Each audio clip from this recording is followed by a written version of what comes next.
Olá, muito boa noite para todo mundo. Marchando com a boiada na direção da ramada e tendo permissão para ir abrindo as porteiras fechadas, a comitiva do Terra Viva DBO na TV atravessou a Chapada no tempo certo para armar arranchamento perto do Morro do Juramento. E chama agora os companheiros boiadeiros aqui desta parada para contar como foi vencida esta jornada estradeira, começando a narração com a apresentação da nossa prosa brideira do dia. Os companheiros boiadeiros do Brasil inteiro já estão acostumados a prestar muita atenção no andamento da lida em Mato Grosso, porque sendo o estado dono do maior rebanho bovino do país, as coisas que lá estão sendo acontecidas, em alguma medida, vão ser repetidas nas outras regiões. Pois então, o caso que tem para ser contado é que, de acordo com o INDEA, que é o Instituto de Defesa Agropecuária Mato Grossense, em 2021, o abate de gado no estado foi o menor dos últimos 5 anos, ficando em 4.710.000 cabeças, o que representou uma redução de 10,2% na comparação com o ano retrasado. A parte principal da explicação para esta situação ainda é o grande abate de matrizes registrado no nosso passado recente, que teve como resultado um forte apertamento na oferta de gado terminado no mercado nacional. Aí, seguindo o roteiro natural e costumeiro do ciclo pecuário, o vento agora está batendo do lado contrário e a hora atual é de valorização do bezerro e por conta disso a amiga fazendeira está refazendo seu plantel de vacas parideiras. Com o carretão andando nesta direção, a participação das fêmeas no volume total abatido em Mato Grosso no ano passado ficou em 37,6%, ou 1,3% a menos do que em 2020, e 5,3% a menos também, pareando com 2019.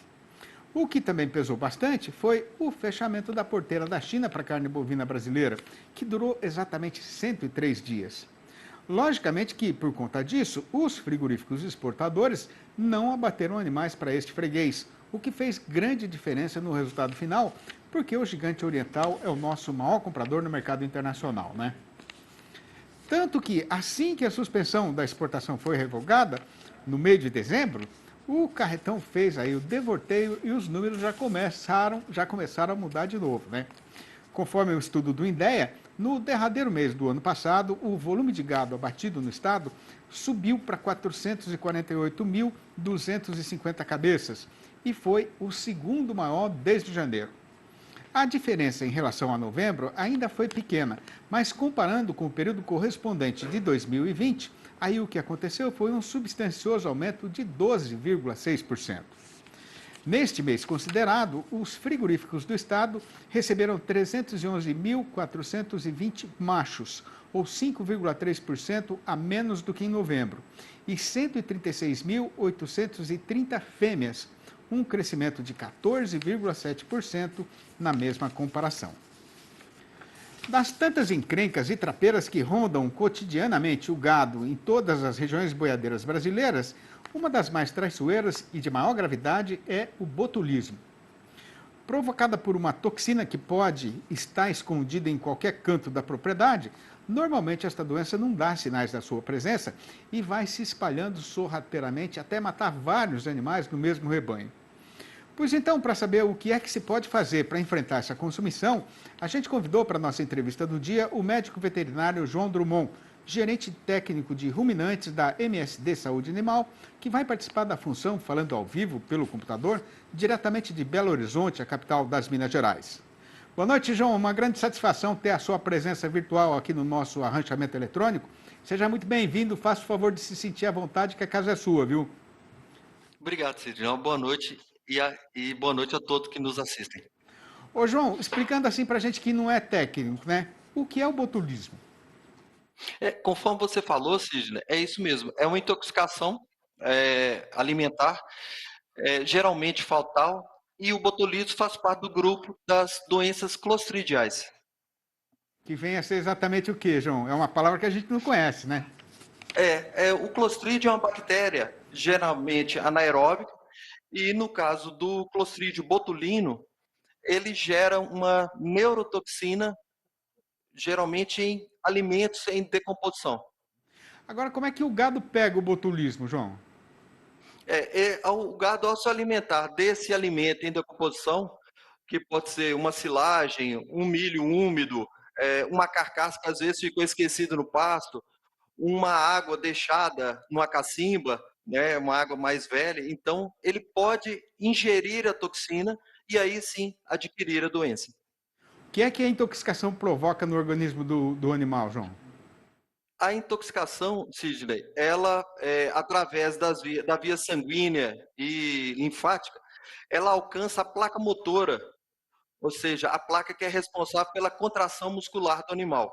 Então, esse animal vem a desenvolver uma paralisia flácida, inicialmente dos membros posteriores, né, das pernas, depois evoluindo para a musculatura responsável pela respiração e mastigação.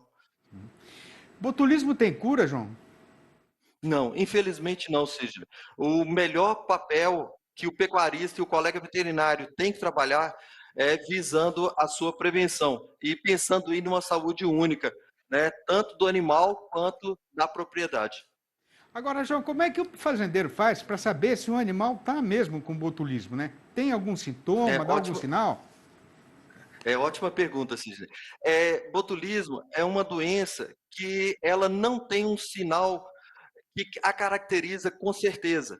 Então, o diagnóstico vai ser baseado na epidemiologia da doença, quer dizer, nos fatos que ocorreram antes, né, nas ações de saúde que o pecuarista faz dentro da propriedade e na sintomatologia clínica que o animal apresenta. Em alguns casos, a gente consegue fazer o diagnóstico laboratorial também. Agora, qual que é o primeiro passo para fazer, né, um programa assim de prevenção do botulismo na fazenda, conforme você estava falando agora há pouco, João? Sidney, o pecuarista, junto com o colega veterinário, com o técnico que o assiste, ele deve pensar nos fatores de risco para a doença.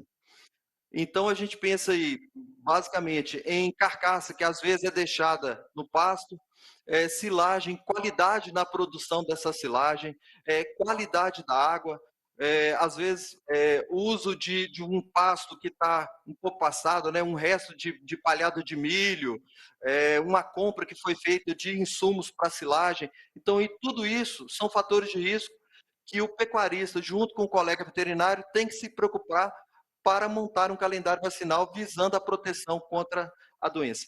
É isso que eu ia te perguntar, né, João? Tem vacina para botulismo, né? Quando é que o Sim, pecuarista deve vacinar o gado? sim, vacinas e vacinas altamente eficazes com todo o aval aí do Ministério da Agricultura. Então, esse programa vacinal ele pode começar na fazenda a partir dos 4 meses de idade, com uma segunda dose 4 semanas após, e aí o reforço anual, né? E dependendo do entendimento do colega veterinário do fator de risco dentro da propriedade, ele pode propor uma antecipação dessa dose, que aí seria uma dose a cada 6 meses, ao invés de uma dose anual, por exemplo. Ô, João, essa pergunta que eu vou fazer agora pode parecer até primária e desnecessária, né? Mas o que é que o fazendeiro deve fazer com as carcaças de gado e de outros animais aí, mortos na sua propriedade? Ou seja, obrigado pela pergunta, que essa pergunta é fundamental no controle dessa doença. A gente tem que trabalhar o cadáver de maneira ou a incinerar, o que é um pouco trabalhoso, né, porque a gente tem que ter uma área separada para fazer isso, ou então promover, enterrar essa carcaça mais profundamente. A gente não pode deixar essa carcaça que animais silvestres venham a tirar pedaços ou puxar uma ponta de osso, alguma coisa assim, né? Ou mesmo que num período de chuva ela fique aí uma cova rasa que apareça esse esqueleto, né? Bom, usar assim soluções de jogar no fundo, às vezes no barrocão, às vezes no buracão e tal, não são soluções que atendem em termos de sanidade, pensando aí na saúde como um todo da propriedade. Ô, João, agora quais são os cuidados que o pecuarista deve tomar com a ração e com a silagem que ele vai servir para os seus animais? O controle do fornecimento e do fornecedor dos insumos para fazer essa ração são muito importantes, Cid. Então, aquele controle na hora de ofertar a ração, se a ração, por exemplo, um silo, se o silo está com boa qualidade, não está em decomposição, não tem pontos negros que eu posso retirar ali, se está com uma aparência agradável, um controle inicial que a gente pode fazer, né? E, além disso, do lado dos fornecedores, comprar a matéria-prima de fornecedores idôneos, né? E que tem um controle visando também a sanidade dessa matéria-prima. Ô, João, agora a água que o gado vai beber também merece a atenção do fazendeiro no programa de prevenção do botulismo, né? Sim, sim. E uma atenção muito importante, Sidney, porque às vezes o nosso colega pecuarista, ele fala assim, ah, não, aqui em casa eu não tenho cacimba, né? Aqui em casa eu tenho coxo de concreto, água encanada, e acho que isso já é por si só um controle contra a doença, né? E não é, a gente tem que estar sempre promovendo ações, e aí através do treinamento da equipe da fazenda como um todo, para visualizar se não há, por exemplo, cadáveres de animais silvestres dentro dessa água, né? Isso falando de um coxo de cimento, por exemplo, e um coxo artificial. E quando a gente vai para uma cacimba, verificar se não há nenhum animal que está no fundo dessa cacimba ou que está promovendo o dispersamento aí dessa toxina na água. Porque há o risco do animal, quando beber, ingerir a toxina. E quanto maior a quantidade de toxina, maior o efeito dessa doença no animal. Interessante que o companheiro boiadeiro e a companheira fazendeira que estão ouvindo a gente sabem perfeitamente que isso pode acontecer normalmente numa propriedade, né? Ô, João, agora para a gente arrematar a prosa, o botulismo passa de um animal para outro? Quer dizer, pode haver uma contaminação aí, a partir de um animal doente, ele pode contaminar todo um rebanho? Não, Cid, não. Conforme a gente conversou, é só através da intoxicação, ou seja, intoxicação. É através de consumir a toxina de um alimento em decomposição, né? Então, não há o risco de um animal passar a doença para outro. É sempre uma doença individualizada pelo consumo do alimento, Agora, alimento ou água. ô, João, agora uma curiosidade, que é uma coisa até interessante, né? O que leva o animal a ir roer o osso de um outro animal, de um cadáver que está morto lá na fazenda? O ponto de partida, Sidney, é a ausência de mineralização durante todos os dias do ano para o animal. Então, a deficiência em fósforo faz o animal procurar essa segunda fonte, né, que seria uma carcaça em decomposição, alguma coisa que foi deixada no pasto. João, queria agradecer demais a sua participação no programa, suas informações muito precisas, muito interessantes. Mandar um abraço para todo mundo aí e até uma próxima vez. Obrigado, viu, João? Eu que agradeço, Sidney. Um abraço a todos. Até a próxima. O Terra Viva DBO na TV vai voltar antes que o avinhado possa completar uma volta no seu canto recortado. Aguarde. Dando continuação na nossa lida boiadeira e tocando em frente a esta função novidadeira, a gente faz agora a apresentação da notícia que por nós foi prometida a respeito da movimentação acontecida no mercado do boi magro e da reposição. De acordo com o relatório mais recente feito pela Scott Consultoria, nesse início de mês foram registrados poucos negócios no mercado de animais para reposição. O clima vem impactando diretamente, seja de forma positiva na capacidade de suporte das pastagens ou negativa, atrapalhando os carregamentos de animais. Na comparação semanal, os preços reagiram positivamente, com destaque para o boi magro em São Paulo.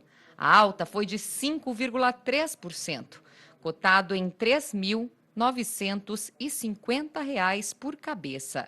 O destaque das fêmeas vai para a bezerra de ano, no estado do Paraná, que na mesma comparação aumentou 4%, cotada em R$ 2.600 por cabeça. Na média de todos os estados pesquisados, a alta foi de 0,8% para os machos e fêmeas anelorados, com os preços acompanhando a firmeza de preços do boi gordo. Para os próximos dias, os negócios podem aquecer e movimentar o mercado, dependendo das cotações dos animais para abate e das situações das pastagens. De acordo com o Centro de Inteligência do Leite da Embrapa, no mercado varejista, o aumento médio dos produtos de laticínio em 2021 ficou em 5,7%, abaixo da inflação oficial do ano. A cesta de lácteos recuou 1,4% em dezembro, com destaque para as quedas de leite longa-vida e de queijo. Os produtos mais vendidos no fim do ano, como leite condensado e iogurtes, tiveram os maiores aumentos. O preço pago ao produtor de leite recuou em dezembro em 2,6% e saiu a R$ 2,13. Comparando com dezembro de 2020, houve aumento de 0,1%. E atenção, muita atenção, os companheiros e companheiras, boiadeiros ou não do Brasil inteiro, o caso que tem para ser contado é que o canal Terra Viva vai fazer, nesta terça-feira, dia 18 de janeiro, o Fórum Terra Viva Pecuária Sustentável, com a apresentação da nossa colega jornalista Lília Munhoz e eu mesmo, Sidney Maschio, sendo mediador. A gente vai receber aqui uma turma de grandes especialistas em gado de corte e de leite para debater temas como bem-estar animal, boas práticas, carne e carbono neutro e ainda a imagem atual da pecuária nacional. O programa especial será exibido aqui na TV e também no YouTube, começando a 1h da tarde, no horário de Brasília, e indo até às 2h30. Não perca! Com os mourões de aroeira emparelhados e assentados e o arame pronto para ser esticado, a gente faz agora uma parada ligeira nesta lida cercadeira e na hora de retomar a empreitada, a nossa conversa com a companheirada vai ser a respeito do caso que está sendo passado com boi gordo no mercado, que tem hoje a seguinte manchete chamadeira. O setor exportador continua nadando de braçada, mas aqui no nosso próprio terreiro, o consumidor brasileiro está sem dinheiro para nada e com um lado puxando para cima e o outro indo para baixo. No comércio boiadeiro, o carretão está praticamente parado. O Terra Viva DBO na TV volta num instante só. Aguarde. Com a boiada contada e já embarcada no caminhão, a gente chama a atenção dos companheiros e das companheiras, fazendeiros ou não, do Brasil inteiro, para o noticiário e para o nosso comentário a respeito do que aconteceu com a arroba e de qual é a sua cotação atual no mercado boiadeiro.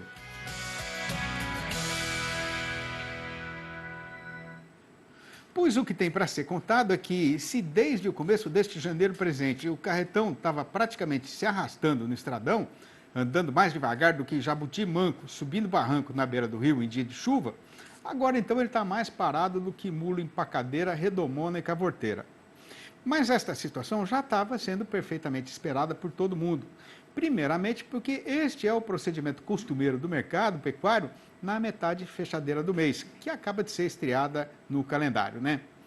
Conforme é do conhecimento do amigo e da amiga pecuarista, a questão é que normalmente, nas horas como essa de agora, o salário do trabalhador brasileiro já virou só uma doce recordação guardada no coração. E daqui para frente o povo já fica contente se tiver na mesa arroz, feijão e ovo. Mas em janeiro o caso é ainda mais complicado, porque o vivente ainda está pelejando para pagar as contas velhas, né? Sobradas aí do Natal e do Ano Novo, e as novas continuam chegando, reforçadas pelos impostos do carro e da casa e mais as despesas de volta às aulas de quem tem criança na escola.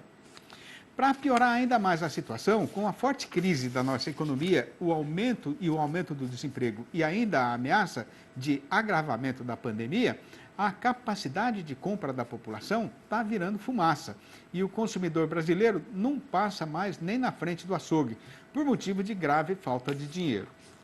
Já no setor exportador, a situação é de grande animação, principalmente por conta da fome do nosso estimado freguês chinês, que está comprando para já e também para fazer estoque para comemoração do ano novo deles, que começa agora em fevereiro e tem 15 dias de duração.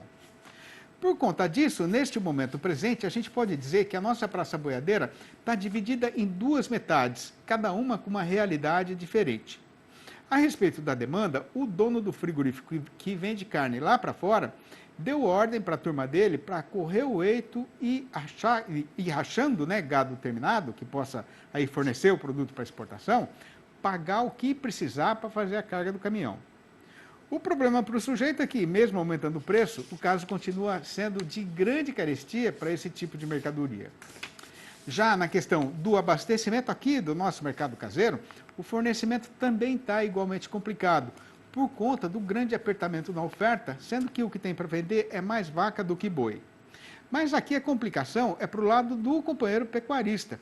E o que está acontecendo aqui, sabendo que a previsão dos especialistas é de que não vai ser tão já que a freguesia vai voltar, o comprador nem está querendo entrar em negociada de boiada e, em vez disso, está fazendo a relia na praça e aumentando a pressão baixista em cima da cotação.